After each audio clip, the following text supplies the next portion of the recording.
A valuable lesson of many that I have learned within my trauma therapy is that I had focused on the wrong wounds of some of my issues. Not that those wounds I was focused on did not negatively impact me, but in focusing on just those particular sets of wounds, I overlooked a crucial one. I did that for a few reasons. One, I thought that I had already healed with that wound, and two, on recalling the event that caused the wounding, I did not feel great emotion with it.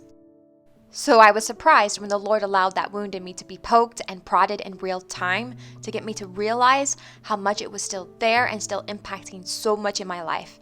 When I was made aware of this, I realized why I neglected this deep wound for so long. The wound happened in childhood, so plenty of days and months and years had gone by without addressing it, and when I became triggered with it in the present, I had no way to link that trigger back to this particular wound because I had succeeded at burying it deep within my heart. It felt like this wound was behind the strongest and largest locked door with chains and padlocks wrapped around it so that no one, not even myself, could get in.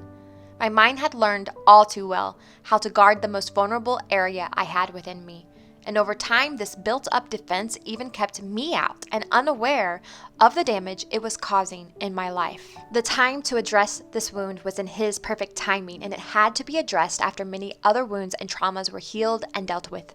So when I began to develop panic attacks all over again last year, I had nowhere else to point to as the culprit but the one remaining untouchable wound.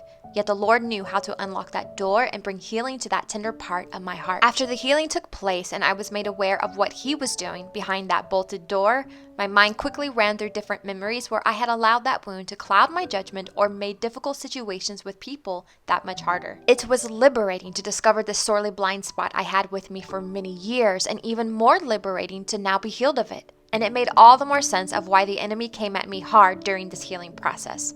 The enemy would no longer have this wound to use against me and my relationships and the purpose God has for me. Without that wound coloring my interactions with people and family, I now feel free and fearless and the person God has always intended for me to be that much more. Do you have a vulnerable area in your heart, a deep wound you know is there that is hungry for healing as well? Let me encourage you to continue to take that to God and ask Him for healing. And friend, God wants that wound healed more than you know, and He will provide a way for healing to be made.